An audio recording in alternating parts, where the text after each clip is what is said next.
Bismillah, assalamualaikum. Mari kita lanjutkan bagian kedua Omah Kandang Mayit dari Mas Dio Seta. Tapi sebelum itu saya harus berdoa dulu ya. A'udzu bikalimatillahi tammati. Bismillahirrahmanirrahim. Wa wasami'ul alim. Allahumma shalli ala sayyidina Muhammad sallallahu alaihi wasallam. Ini dia selengkapnya Omah Kandang Mayit.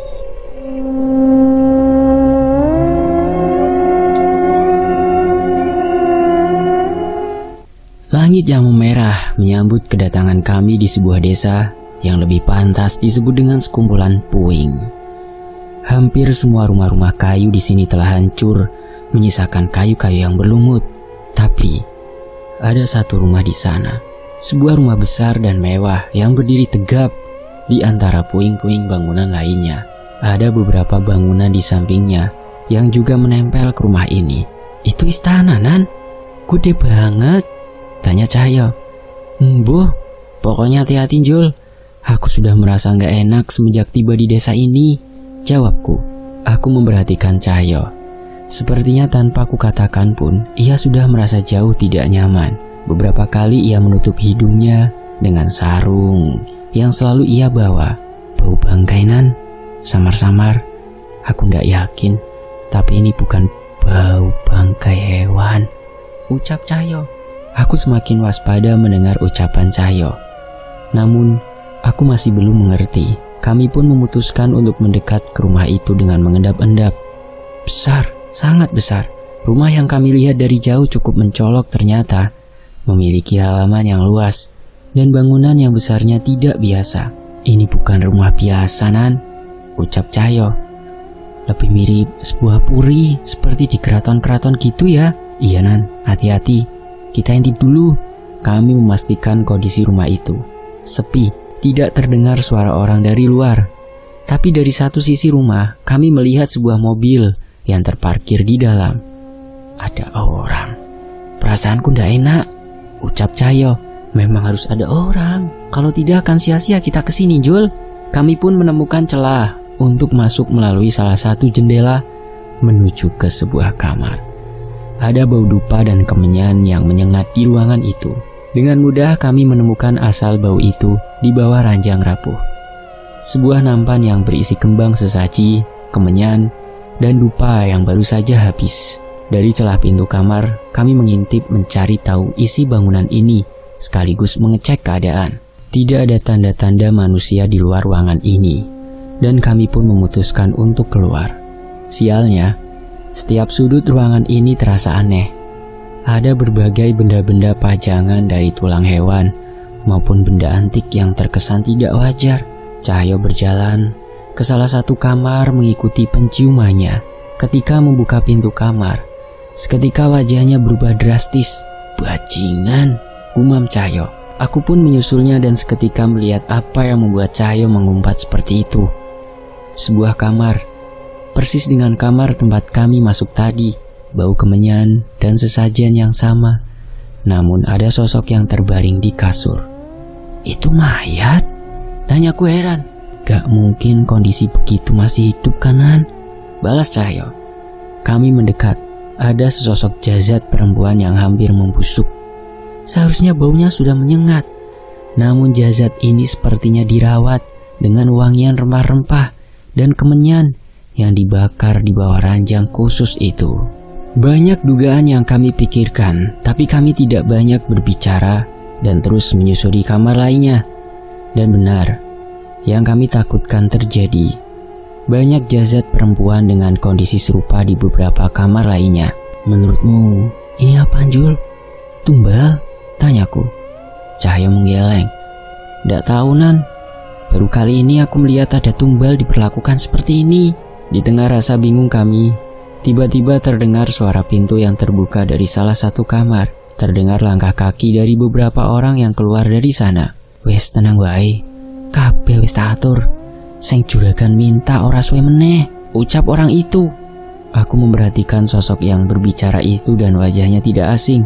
Dia adalah salah satu warga desa. Salah satu orang yang ikut datang di rumah Mas Musi saat aku mencoba menolong Mbak Mina. Jul, orang itu. Aku mencoba berbisik. Tapi Cahyo malah menahan mulutku sembari memberi kode untuk diam. Tapi kejadian mengerikan terpampang di hadapan kami. Kakek itu merespon ucapan pemuda itu dengan mencengkeram mukanya dan mengambil paksa bola mata pemuda itu dari tempatnya. "Goblok, kamu sudah ngerti kan kalau keinginan sang Raden tidak dituruti?" balas seorang kakek berbaju Jawa yang keluar dari ruangan yang sama. Ampun Mbah, ampun," balas pemuda itu memohon. Sepertinya ia tidak menyangka dukun itu akan bereaksi seperti itu. Namun dengan ajaib, bola mata itu dikembalikan ke tempatnya di rongga mata pemuda itu.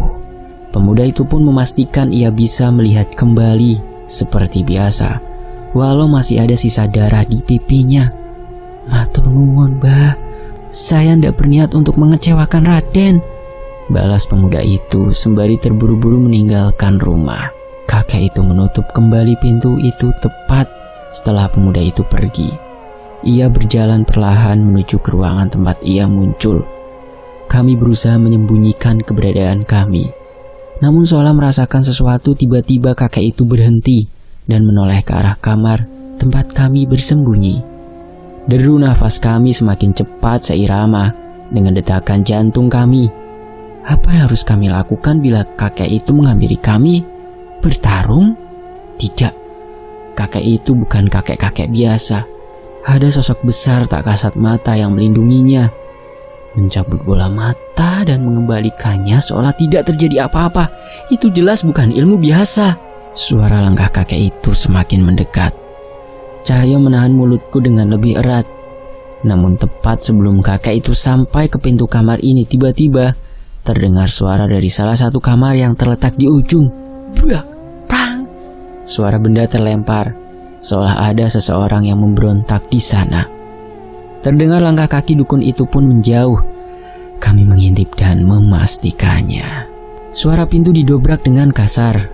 Terdengar suara pukulan beberapa kali. Namun anehnya, tidak ada suara teriakan dari ruangan itu.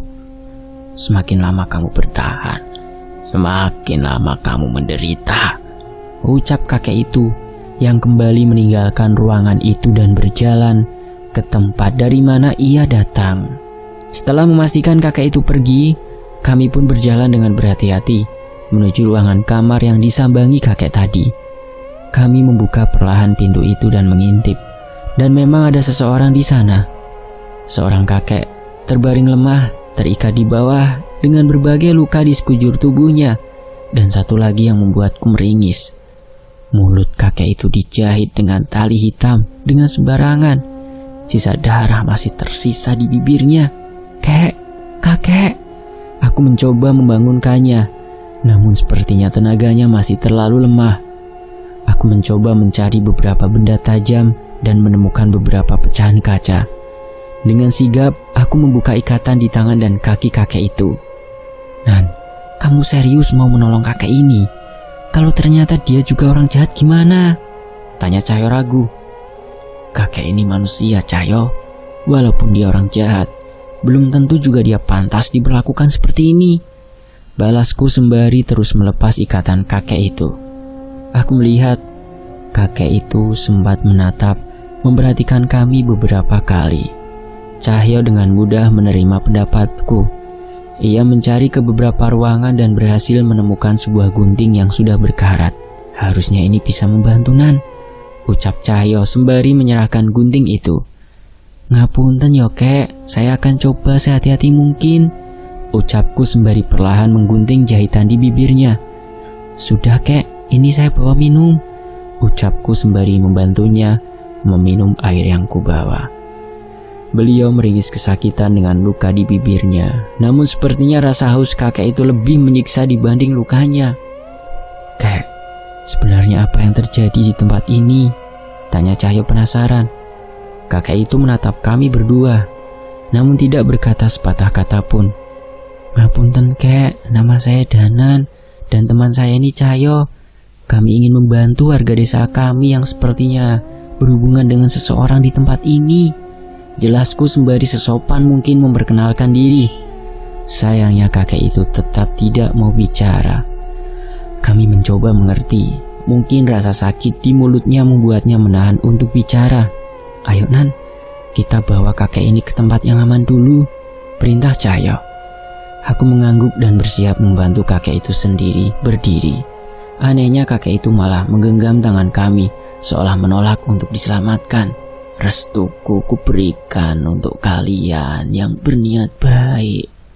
Tidak ada ilmu hitam yang akan menghalangi kalian berdua." Sebuah kalimat dengan suara yang berat terdengar dari mulut kakek itu.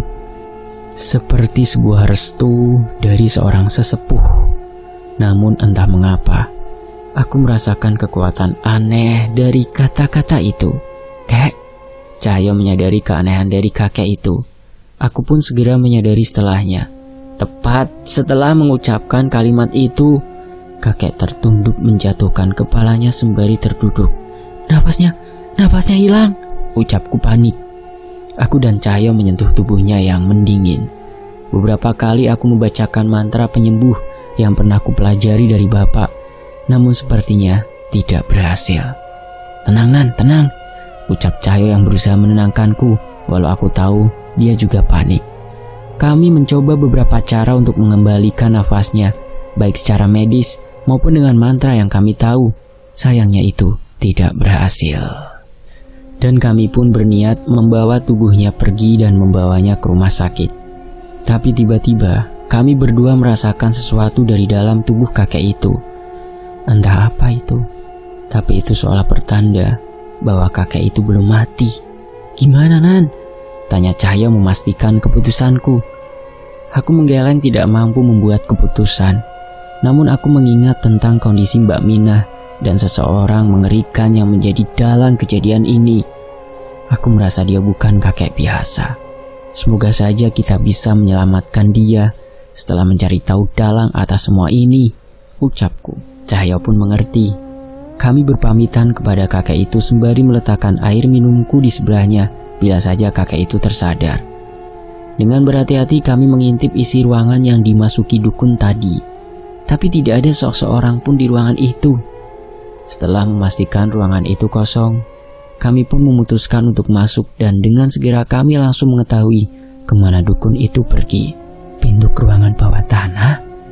Aku pikir hal beginian cuma ada di film-film aja ya Nan, ucap Cahyo. Lah iya, ngeri ya Jul, tapi kok aku penasaran Jul, balasku. Kami melanjutkan perjalanan kami dengan hati-hati.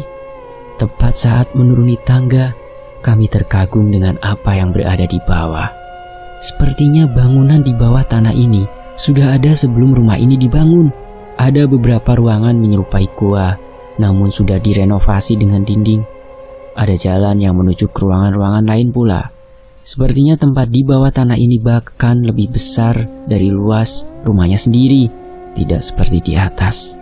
Di bawah terdengar beberapa suara orang-orang yang beraktivitas. Kami berjalan berhati-hati mencari sumber-sumber suara itu. Ada seseorang yang berjalan melintas. Seseorang ibu dengan kebaya Jawa dengan rambut yang disanggul. Ia berjalan terburu-buru ke suatu tempat dengan membawa peralatan. Cepat, Raden wis ngenteni. Raden sudah menunggu, cepat, ucap seseorang yang ternyata merupakan dukun tadi. Iya, ini sudah tinggal sedikit, balas ibu itu. Mereka berdua pun berjalan menuju sebuah ruangan. Terdengar beberapa kali siraman air dari ruangan itu.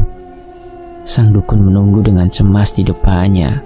Aku sungguh penasaran dengan apa yang ada di sana. Seolah tidak sanggup menahan sabar, dukun itu pun pergi meninggalkan tempat itu.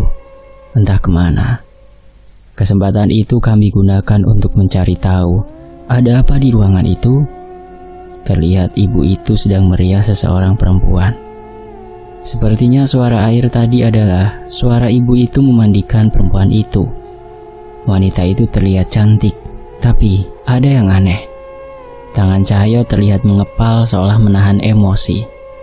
Aku berniat menanyakan apa yang terjadi, namun terdengar langkah dukun itu yang mendekat kembali. Sudah, tanya dukun itu. Ibu itu mengangguk. Mereka berdua pun saling membantu membawa perempuan itu dengan menidurkannya di tandu bambu dan membawa ke sebuah ruangan. Tunggu, perempuan itu. Aku berbisik memastikan ke Cahyo. Iya Nan, itu mayat, jawab Cahyo. Aku tidak habis pikir untuk apa jasad perempuan didandani secantik itu dan dibawa ke sebuah ruangan. Semoga saja yang kubayangkan salah. Kapan perempuan di desa itu siap? Ucap seseorang yang berada di ruangan ujung. Suaranya terdengar berwibawa. Sang dukun dan ibu yang membawa mayat itu terlihat patuh padanya. Sebentar lagi Raden, tidak akan lama, ucapnya. Aku tahu kalian tidak akan mengecewakanku, balas seseorang yang dipanggil Raden itu. Tapi terdengar nada ancaman dari kalimat yang diucapkannya. Setelah cukup lama berada di ruangan, dukun dan ibu itu keluar sembari menghela nafas. Mereka saling bertatap sebentar dan segera berpisah, seolah sudah memiliki kesibukannya masing-masing.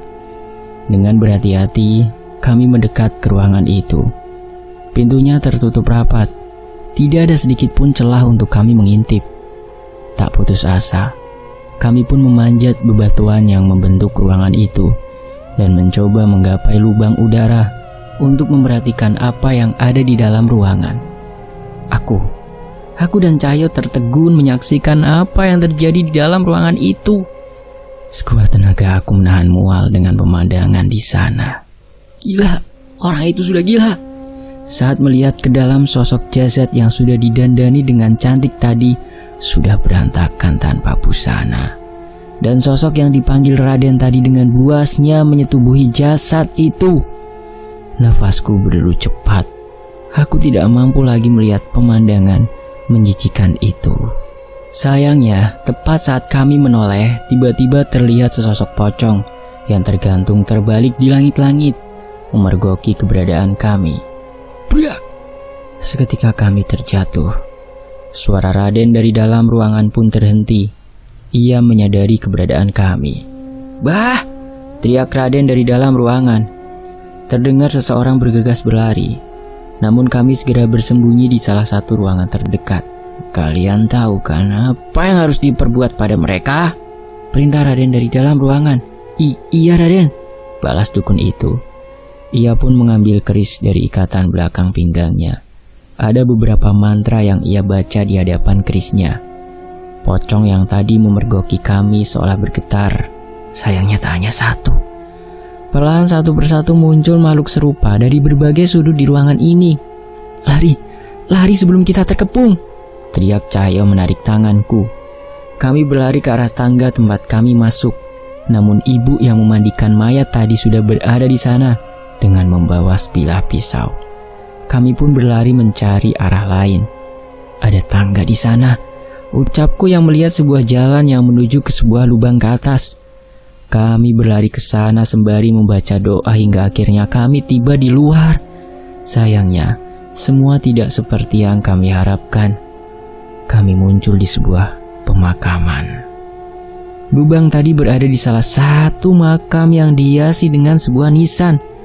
Kuburan? Ada kuburan di tengah hutan ini? Tanya Cahyo. Enggak, ini kuburan baru. Bisa jadi ini adalah kuburan mayat yang sudah tidak berguna lagi, balasku. Aku menduga seperti itu dikarenakan tidak ada nama di seluruh nisan yang berada di pemakaman ini. Kowe wes ndelok opo sing ora seharusnya kowe ndelok? Tiba-tiba terdengar suara dukun itu dari salah satu sudut hutan. Kalianlah yang gila. Apa yang kalian lakukan terhadap mayat-mayat itu? Dosa besar, teriakku. Itu urusanmu, bukan urusanmu, balas dukun itu. Aku menoleh ke arah suara itu. Namun tepat di hadapanku seketika muncul sosok jasad perempuan dengan wajah yang sudah hancur. Tubuhnya sudah membusuk dengan belatung yang sudah menggerogoti tubuhnya. Spontan aku melangkah mundur. Namun di sisi belakangku tertahan mayat lain yang juga bernasib sama. Aku tidak ingin membayangkan bahwa ini adalah jasad korban nafsu biadab Raden itu. Jadi kau ingin menjadikan Mbak Mina seperti mereka? Teriakku kesal.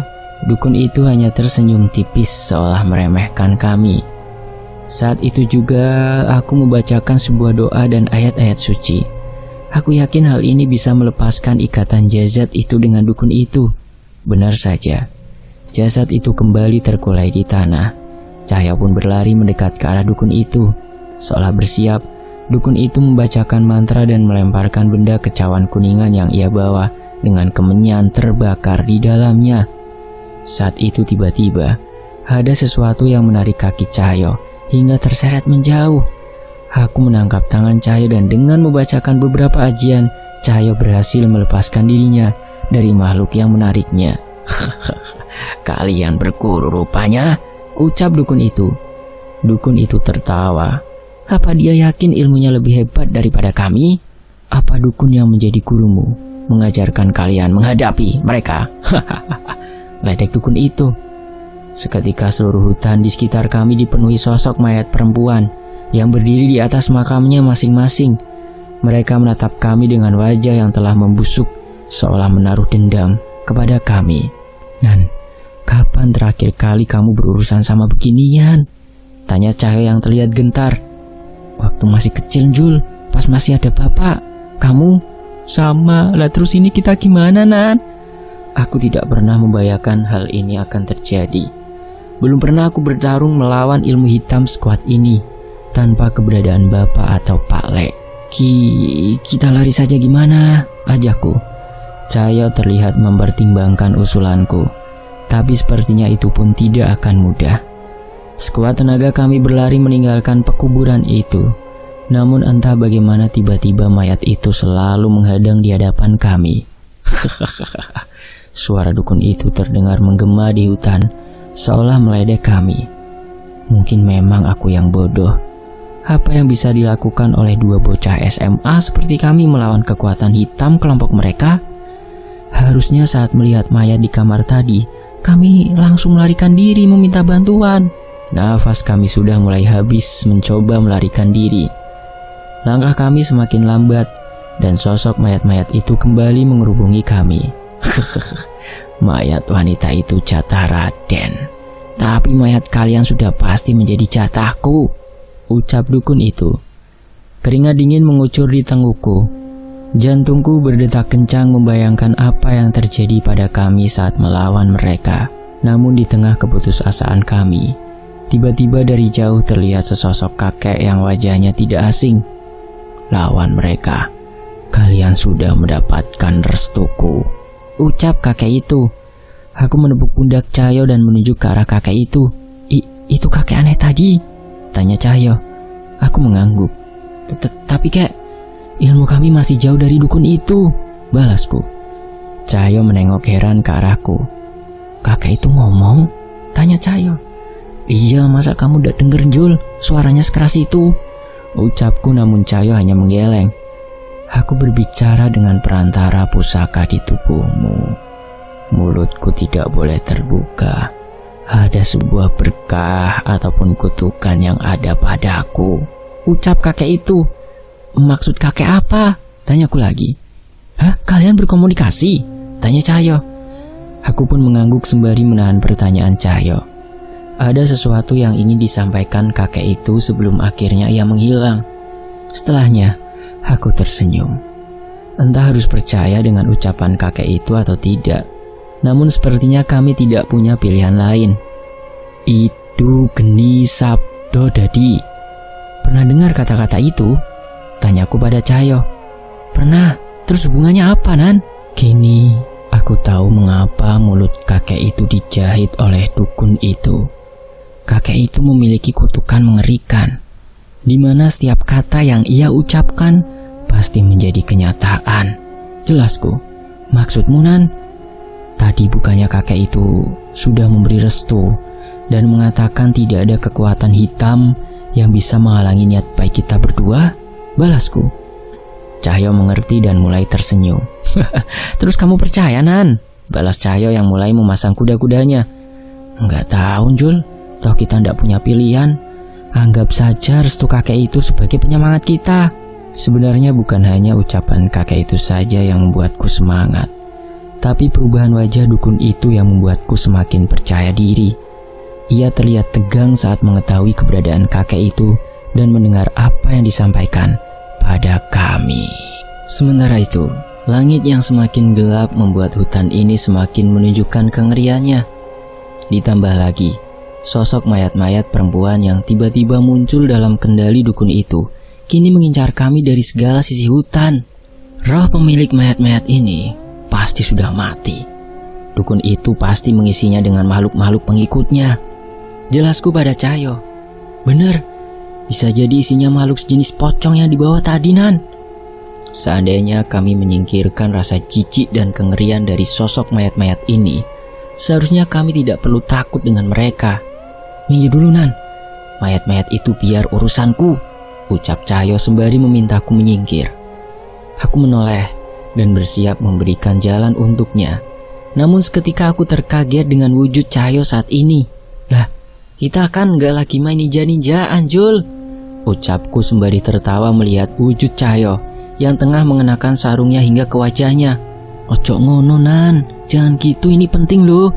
Ini teknik untuk menghindari belatung-belatung yang keluar dari tubuh busuknya mayat itu, balas Cahyo. Yalah, seorang Cahyo takut sama belatung, ledekku sembari mulai menjauh. Ia pun hanya memelototiku seolah memintaku untuk berhenti meledeknya. Tapi, selain dari sarungnya, ada sesuatu yang berbeda dari dirinya. Aku merasakan beberapa bagian tubuhnya diselimuti sesuatu yang kuat. Ono sura, ucap Cahyo berbisik. Tiba-tiba Cahyo menghentakkan kakinya ke tanah dan menerjang begitu cepat. Dengan beberapa gerakan, Cahyo berhasil menendang mayat-mayat yang menghalangi kami hingga terkapar ke tanah. Aku tidak melewatkan kesempatan itu. Ada satu mantra yang sering digunakan Bapak setiap bertarung yang diturunkan kepadaku. Sebuah mantra penyambung ayat suci yang mengalun bagaikan puisi. Gambuh rumekso. Raga yang telah membusuk itu menikmati angin yang terpanggil dengan mantraku. Namun, sosok yang merasuki jasad itu tersiksa dengan setiap ayat suci yang kubacakan. Wajah dukun itu pun terlihat kesal. Dengan serangan balik kami, ia terancam tidak dapat menggunakan jasad-jasad ini lagi sebagai senjatanya. Ayat-ayat suci yang kulantunkan bertujuan untuk menyempurnakan kematian jasad-jasad ini. Bocah-bocah brengsek, kalian terlalu berbahaya bila dibiarkan pergi, balas dukun itu. Sekali lagi sesuatu dilemparkan ke cawan kuningnya dan menimbulkan percikan api dan bau kemenyan yang semakin menyengat. Kini seketika tubuh kami berdua merasa gatal. Gatal yang teramat sangat sampai kami ingin menggaruknya dengan sekuat tenaga hingga terluka. Nan, opo iki, Nan? Tanya Cahyo panik. Tenang, Jul, tenang dulu, balasku sembari berusaha membaca situasi. Dukun itu tersenyum mengetahui serangannya berhasil menahan kami. Ia pun menarik keris dari pinggangnya seolah bersiap untuk menikam kami. Beruntung Pak Lek pernah mengajarkan beberapa mantra untuk memulihkan teluh seperti ini. Aku mengambil segenggam tanah dan membacakan doa. Dengan sedikit olesan tanah itu, gatal di sekujur tubuhku dan Cahyo pun berhasil mereda. Cuy, mengetahui siasatnya gagal, dukun itu pun membatalkan serangannya. Tak mau menyia-nyiakan kesempatan, kami pun segera berlari menerjang dukun itu. Tapi sepertinya dukun itu tidak bodoh. Ia membaca situasi dan memilih untuk mundur menghilang di balik kegelapan hutan. Dia kabur, tanyaku pada Cahyo. Cahyo memanjat salah satu pohon yang cukup besar. Tapi gelapnya hutan tanpa penerangan saat itu membuatnya tidak mampu menemukan sosok dukun itu. Gak ada, Nan, gak ketemu, balas Cahyo. Ya sudah, turun, Jul, kita urusin dulu jasad-jasad ini, ucapku. Cahyo pun turun dan melihat jasad-jasad perempuan yang bergelimpangan di sekitaran kuburan. Mau kamu apain, Nan? Gak mungkin nguburin satu-satu kan? Tanya Cahyo. Lah, terus gimana? Ngebiarin jasad mereka di sini? Kita kuburin, tapi nanti minta bantuan warga desa juga. Kali ini aku setuju dengan ucapan Cahyo. Aku pun segera beranjak dan pergi menuju lubang kuburan tempat kami masuk tadi. Mau kemana lagi, Nan? Kamu ndak bermaksud balik ke rumah itu lagi kan? Teriak Cahyo. Kita harus balik lagi, Jul, balasku. Dan kowe, Nan, ndak mungkin kita bisa melawan mereka. Belum lagi yang dipanggil Raden itu pasti juga punya pegangan. Bersambung. Siapakah sosok Raden yang memerintahkan dukun dan salah seorang warga desa untuk mengumpulkan jenazah di rumah tersebut? Omah kandang mayat. Terlebih Dana dan Cahyo yang masih anak SMA harus berhadapan dengan sosok mengerikan Pengabdi Raden itu. Nantikan kelanjutannya hanya di Fakta Sejarah. Saya pamit undur diri. Terima kasih Mas Dioseta. Terima kasih teman-teman sudah menyimak sejauh ini di Fakta Sejarah. Wassalamualaikum warahmatullahi wabarakatuh. Alhamdulillah.